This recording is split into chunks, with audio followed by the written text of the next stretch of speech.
Nick Paton Walsh is right across the border from Syria in Turkey. Nick, one victim of this attack yelled as it was happening that the people there are being exterminated.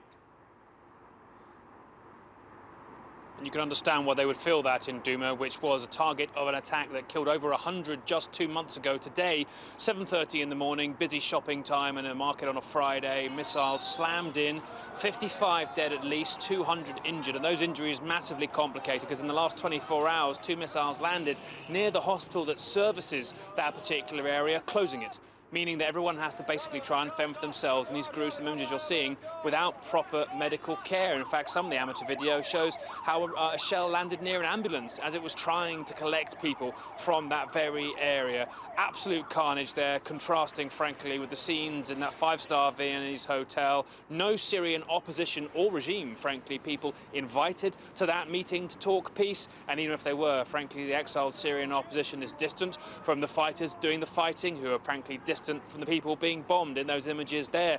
Those Viennese talks showed some kind of progress, but so far away from what daily life for people still left in Syria actually is, Jim. So, Nick, you've been on the ground in Syria a number of times. You're aware, I've certainly heard it too, frustration from the Kurdish rebels, from other rebels fighting Assad and fighting ISIS about the lack of substantive U.S. support. So 50 U.S. Special Forces, in their view, is that going to make a difference on the ground there?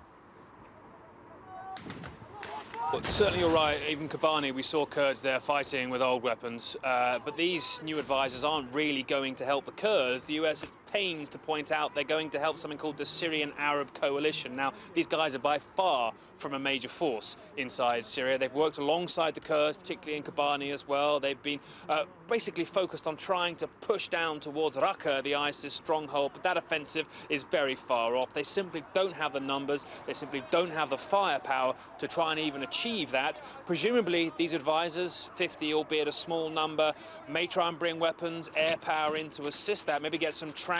But really, Jim, what you're looking at the end of the day here is a bid to try and rejuvenate what failed earlier. The New Syria Force, as it was called, the Pentagon's train and equip program, that only managed to get 54 people through its graduation class. Then it fell apart. This seems to be a less vetted, perhaps you might even say a little hurried notion. Let's get some Syrian rebels we can work with and try and put that together and try and move towards Raqqa. A policy on the hoof? Not quite. This seems to have had months' preparation, but it's certainly not a sweeping game changer, as the White House themselves admitted today. Jim? Yeah, symbolic or substantive, we'll only know over time. Nick Paton Walsh